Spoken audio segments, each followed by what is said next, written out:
Selamat siang teman-teman, perkenalkan nama saya Kisya Josephine, saya dari Universitas Pancasakti semester 5 Prodi Akuntansi, Fakultas Ekonomi Bisnis. Pada kesempatan ini saya ingin menjelaskan mengenai mata kuliah akuntansi lanjutan dengan pokok pembahasan laporan arus kas. Sebelumnya mari kita ketahui dulu apa itu laporan arus kas. Laporan arus kas atau cash flow statement adalah bagian dari laporan keuangan suatu perusahaan yang dihasilkan pada suatu periode akuntansi yang menunjukkan aliran masuk dan keluar uang perusahaan. Jadi, dengan adanya laporan arus kas, perusahaan dapat mengetahui bagaimana aliran masuk dan keluar uang perusahaan dalam periode tertentu. Selanjutnya, setelah kita mengetahui apa itu laporan arus kas, maka kita ke slide berikutnya yaitu tujuan laporan arus kas. Nah, apa saja tujuan dari dibuatnya laporan arus kas? Seperti yang sudah dijelaskan sebelumnya bahwa dengan adanya laporan arus kas, maka perusahaan dapat mengetahui bagaimana aliran masuk dan keluar uang perusahaan pada periode tertentu. Selain itu, ada dua tujuan lain dari laporan arus kas. Yang pertama adalah laporan arus kas menyajikan informasi mengenai penerimaan dan pengeluaran perusahaan dalam suatu periode. Maksudnya adalah tujuan laporan kas dibuat ini adalah untuk menunjukkan informasi penerimaan apa saja yang diperoleh oleh perusahaan dan pengeluaran apa saja yang telah dilakukan oleh perusahaan. Nah, selain itu, tujuan yang kedua adalah laporan arus kas menyediakan informasi tentang kegiatan operasi, investasi, dan pembiayaan entitas atas dasar kas. Kita melihat apa saja tujuan dari laporan arus kas, maka kita melihat manfaat dari laporan arus kas. Laporan arus kas ternyata bermanfaat bagi para investor, kreditor, dan lainnya untuk menilai yang pertama, kemampuan entitas dalam memperoleh arus kas di masa depan. Maksudnya adalah laporan arus kas itu kan menyediakan arus kas bersih serta kenaikan dan penurunan kas. Dengan adanya informasi tersebut, maka dimungkinkan untuk membuat prediksi yang lebih baik terhadap arus kas di masa depan. Lalu manfaat yang kedua adalah kemampuan entitas untuk membayar dividen dan memenuhi kewajiban. Kas itu kan penting bagi perusahaan. Jika perusahaan tidak memiliki kas yang cukup, maka gaji karyawan tidak dapat dibayar, hutang tidak dapat dilunasi, dividen tidak dapat dibayar, serta peralatan tidak dapat dibeli. Laporan arus kas sendiri menunjukkan bagaimana kas digunakan dan dari mana kas itu berasal. Lalu manfaat yang ketiga adalah alasan atas perbedaan antara angka laba bersih dan kas bersih yang dihasilkan atau digunakan oleh aktivitas operasi. Dengan adanya laporan arus kas, maka pembaca laporan keuangan akan mendapatkan manfaat dengan mengetahui penyebab perbedaan antara kegiatan operasi, antara arus laba bersih dan arus kas bersih dari kegiatan operasi. Dan akhirnya mereka dapat menilai angka laba itu. Nah, manfaat yang keempat, transaksi-transaksi investasi dan pendanaan kas selama periode tersebut. Laporan arus kas sendiri kan menyajikan arus kas dari kegiatan investasi, sehingga pembaca laporan keuangan dapat memahami dengan baik mengapa aktiva dan kewajiban bertambah atau berkurang dalam satu periode. Setelah mengetahui tujuan dan manfaat dari laporan arus kas, mari kita lihat bagaimana klasifikasi laporan arus kas. Laporan arus kas sendiri menyajikan informasi arus kas dari aktivitas operasi, arus kas aktivitas investasi, dan arus kas dari aktivitas pendanaan. Kita lihat masing-masing dari klasifikasi arus kas. Yang pertama adalah arus kas dari aktivitas operasi. Arus kas dari aktivitas operasi sendiri adalah kas dari kegiatan operasi utamanya yang diperoleh dari pendapatan, entitas, serta aktivitas lain yang tidak termasuk dalam aktivitas suatu investasi atau pendanaan. Contohnya seperti penerimaan kas dari penjualan barang atau jasa. Lalu yang kedua, penerimaan retur. Yang ketiga, pembayaran kas kepada pemasok barang. Yang keempat, pengeluaran kas untuk membayar karyawan. Mari kita lihat klasifikasi laporan arus kas yang kedua, yaitu arus kas aktivitas investasi. Kas dari suatu kegiatan investasi diperoleh dari penjualan dan pembelian aktiva tetap atau aset jangka panjang.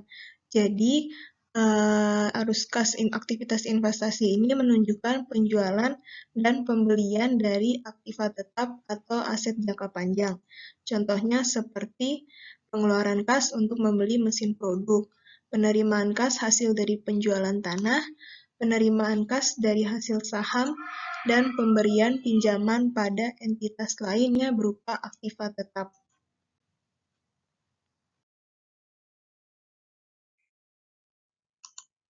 Selanjutnya, klasifikasi yang ketiga adalah arus kas aktivitas pendanaan. Klasifikasi arus kas berdasarkan aktivitas pendanaan meliputi pos-pos kewajiban dan ekuitas pemilik, dan berkaitan dengan bagaimana kas diperoleh untuk membiayai perusahaan termasuk biaya operasinya. Contohnya seperti penerimaan kas dari emisi atau instrumen modal lainnya, kas yang dibayarkan kepada pemegang saham untuk dapat menebus saham perusahaan, pembayaran dividen dan pembagian lainnya yang diberikan pada pemegang saham, serta pembayaran atas pembelian atau pemilikan kembali saham dan obligasi. Dalam slide ini, kita bisa melihat penggolongan dari aktivitas-aktivitas yang termasuk aktivitas operasional atau aktivitas investasi dan aktivitas pendanaan. Untuk aktivitas operasional investasi dan pendanaan sendiri, ada aktivitas kas masuk dan aktivitas kas keluar. Untuk aktivitas operasional, kas masuknya itu penerimaan dari penjualan barang dan jasa. Jadi misalnya ketika kita menjual barang, kita menerima pembayaran dari yang membeli barang dari kita, maka uang kas kita bertambah. Nah, selain itu penerimaan pendapatan royalti, komisi, fee, dan imbalan lain, penerimaan dari bunga dan dividen. Untuk kas keluarnya sendiri ada pembayaran kepada pemasok. Jadi misalnya kita beli barang dari orang, maka ketika kita membayarkan barang tersebut, otomatis kas kita akan berkurang. Selain itu, pembayaran gaji karyawan, pembayaran pajak pada pemerintah, pembayaran bunga pada kreditor, dan biaya-biaya lainnya.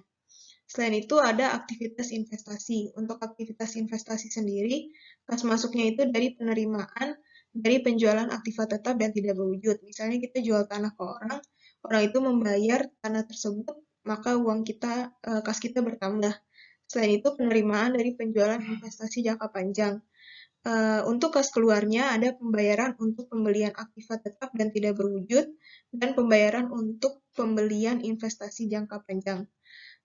Selanjutnya adalah aktivitas pendanaan. Untuk aktivitas pendanaan, kas masuknya itu dari penerimaan penjualan saham biasa dan saham preferen. Yang kedua, penerimaan dari penerbitan obligasi. Dan untuk kas keluarnya sendiri, untuk pembayaran dividen, penarikan kembali saham, pembayaran untuk pelunasan obligasi, serta utang-utang jangka panjang yang jatuh tempo. Selanjutnya, mari kita lihat dalam membuat laporan arus kas, tentunya ada data-data yang dibutuhkan. Data-data tersebut adalah laporan neraca periode berjalan dengan periode sebelumnya. Yang kedua, laporan laba rugi periode berjalan. Nah, kenapa diperlukan laporan neraca periode berjalan dengan periode sebelumnya? Karena dengan adanya laporan tersebut, maka kita bisa melihat apakah terjadi penurunan atau kenaikan dari tahun sebelumnya dengan tahun yang sedang berjalan, sehingga itu bisa mempengaruhi laporan arus kas yang sedang dibuat. Selain laporan neraca, ada laporan laba rugi periode berjalan. Untuk laporan laba rugi periode berjalan ini dibutuhkan karena laba bersih yang ada di laporan laba rugi periode berjalan itu nantinya akan menjadi elemen dari pembuatan laporan arus kas sendiri, arus kas itu sendiri, sehingga bisa membuat laporan arus kas dengan benar. Setelah kita mengetahui data apa saja yang dibutuhkan dalam membuat laporan arus kas, mari kita melihat langkah-langkah dalam membuat laporan arus kas dengan benar. Yang pertama, menghitung kenaikan dan penurunan yang terjadi pada kas. Di penjelasan sebelumnya bahwa data yang dibutuhkan dalam membuat laporan arus kas itu adalah neraca untuk periode sebelumnya dan periode yang sedang berjalan.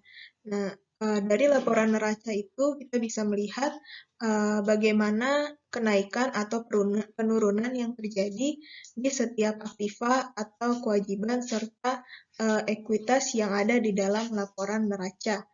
Lalu langkah yang kedua adalah menghitung dan melaporkan kas neto yang digunakan pada waktu aktivitas operasi.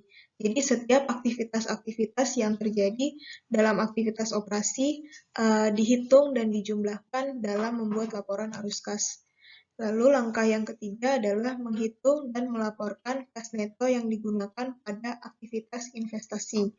Yang keempat, menghitung dan melaporkan kas neto yang digunakan oleh aktivitas pendanaan.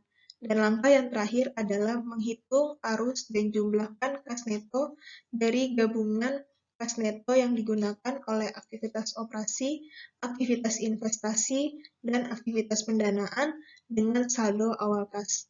Nah, berikut adalah langkah-langkah dalam membuat laporan arus kas. Jika kita memahami dengan betul langkah-langkah tersebut, maka kita bisa membuat laporan arus kas dengan benar. Di dalam slide ini, kita bisa melihat penyesuaian untuk menentukan arus kas bersih dari kegiatan operasi dengan metode tidak langsung. Di dalam tabel di bawah ini adalah aktivitas yang mempengaruhi kas, entah itu menambah kas atau mengurangi kas. Nah, untuk penambahan kas ada aktivitas beban penyusutan, amortisasi aktiva tak berwujud dan beban yang ditangguhkan, amortisasi diskonto obligasi, kenaikan kewajiban pajak penghasilan yang ditangguhkan, kerugian atas investasi dalam saham biasa dengan menggunakan metode ekuitas. Selain itu ada kerugian atas penjualan aktiva pabrik, kerugian penghapusan aktiva, penurunan piutang usaha, penurunan persediaan, penurunan beban dibayar di muka, kenaikan hutang usaha, dan kenaikan kewajiban akrual. Nah, untuk pengurangannya ada amortisasi premi obligasi, penurunan kewajiban pajak penghasilan yang ditangguhkan, laba atas investasi dalam saham biasa dengan metode ekuitas, keuntungan atas penjualan aktiva pabrik, kenaikan piutang usaha, kenaikan persediaan, kenaikan beban dibayar di muka, penurunan hutang usaha, dan penurunan kewajiban akrual. Contoh salah satunya di dalam penambahan itu misalnya penurunan piutang usaha. Kenapa penurunan piutang usaha ini menambah kas? Karena piutang usaha itu kan orang ngutang ke kita. Jadi ketika piutang usaha ini menurun atau berkurang, maka kita memperoleh kas karena orang yang ngutang ke kita itu bayar atas utang mereka ke kita. Jadi itu menambah kas kita. Nah, terus contoh yang kedua misalnya penurunan persediaan. Kenapa penurunan persediaan ini menambah kas? Karena persediaan yang kita miliki ini kita jual ke orang lain atau ke perusahaan lain. Sehingga ketika kita menjual barang, maka kita memperoleh kas sehingga kas kita bertambah. Untuk pengurangan, contohnya misalnya kenaikan piutang usaha. Kenaikan piutang usaha itu kan berarti orang utang ke kita itu kan bertambah. Nah, jadi kas kita otomatis berkurang karena kas yang kita miliki itu kita gunakan untuk dipinjamkan kepada orang lain. Dan kenaikan persediaan misalnya. Kenapa kenaikan persediaan itu mengurangi kas? Karena ketika kita membeli barang untuk persediaan, maka kas kita berkurang karena kita gunakan untuk membeli barang untuk persediaan. Membuat laporan arus kas, ada dua metode yang dapat digunakan. Yang pertama adalah metode tidak langsung. Dalam metode tidak langsung, cara membuat laporan arus kas disusun dengan 3 elemen. Pertama, yaitu elemen kas dari kegiatan usaha yang diletakkan paling atas. Setelah itu, elemen arus kas yang berasal dari kegiatan investasi dan arus kas dari kegiatan pendanaan. Untuk metode yang kedua adalah metode langsung. Dalam metode langsung, penyusunan laporan arus kas dilakukan berdasarkan pada buku kas atau bank. Untuk menggunakan metode ini, Anda harus melaporkan kelompok-kelompok penerimaan dan pengeluaran kas dari kegiatan operasional perusahaan. Setelah itu dilanjutkan dengan kegiatan investasi dan pembiayaan atau pendanaan. Selanjutnya adalah contoh laporan arus kas metode tidak langsung. Di dalam membuat laporan arus kas metode tidak langsung, dibutuhkan laporan neraca untuk tahun yang berjalan dengan tahun sebelumnya, beserta dengan laporan laba rugi. Mengapa dibutuhkan laporan neraca untuk tahun sebelumnya dengan tahun yang sedang berjalan? Karena kita akan melihat apakah dari tahun sebelumnya dengan tahun berikutnya mengalami kenaikan atau penurunan, di mana nanti kenaikan atau penurunan tersebut akan mempengaruhi kas yang akan kita buat laporan arus kasnya. Selain itu, laporan laba rugi dibutuhkan karena laba bersih yang ada di laporan laba rugi juga merupakan elemen dalam membuat laporan arus kas, khususnya laporan arus kas metode tidak langsung.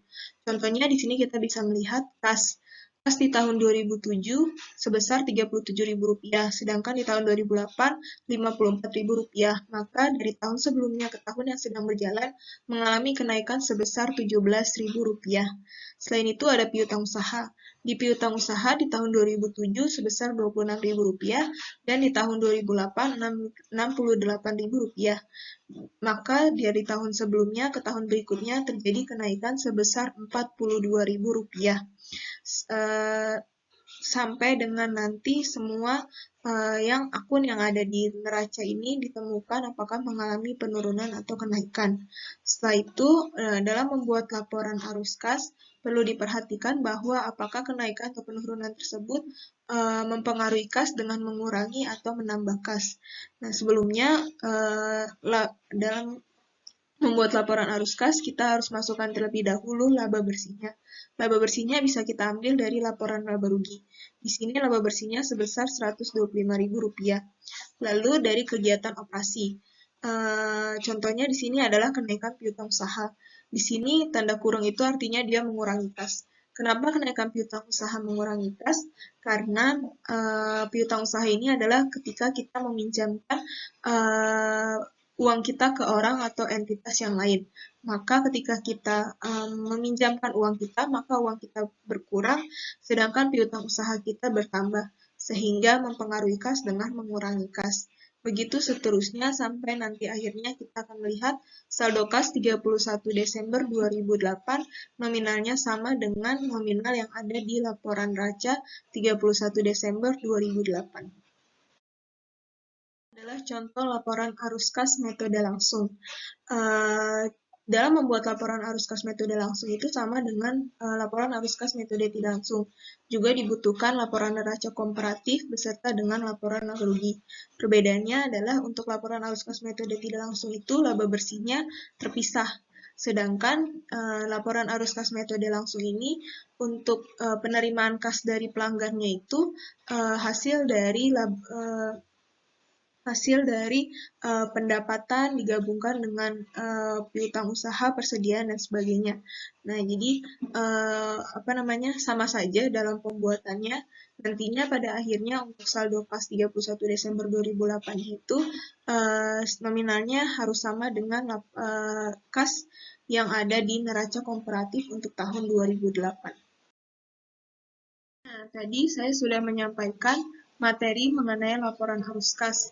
Ada apa itu laporan arus kas, manfaatnya laporan arus kas, tujuannya, klasifikasinya, serta metode dalam penyusunan laporan arus kas, dan contoh-contoh laporan arus kas dengan metode langsung dan metode tidak langsung. Nah, sekarang ada 4 pertanyaan yang bisa menjadi pembelajaran untuk kita lebih memahami mengenai laporan arus kas. Yang pertama, jelaskan 3 komponen arus kas. Yang kedua, bagaimana analisis laporan arus kas apabila arus kas negatif. Yang ketiga, jelaskan perbedaan laporan arus kas metode langsung dengan metode tidak langsung. Dan yang keempat, mengapa diperlukan neraca komparatif dalam membuat laporan arus kas. Demikian yang bisa saya sampaikan mengenai laporan arus kas. Semoga apa yang sudah saya sampaikan ini dapat bermanfaat bagi kita semua. Dan saya mohon maaf bila ada kata-kata yang kurang berkenan atau yang tidak dimengerti di dalam penjelasan yang sudah saya lakukan tadi untuk laporan arus kas. Dan terima kasih sekali lagi untuk perhatiannya. Selamat siang.